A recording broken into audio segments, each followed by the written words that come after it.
So this is the chainsaw. I removed all the screws, opened it up, and inside you can see all sorts of stuff here. So this button here is the safety, which allows you to pull this shut. So if you push it up, I don't know if I can do it with the camera here. Watch. There. Now see it moves all the way.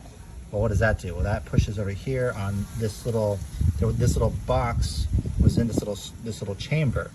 And so I noticed that this button here, see how it clicks? It wasn't clicking before. It was stuck inside the box.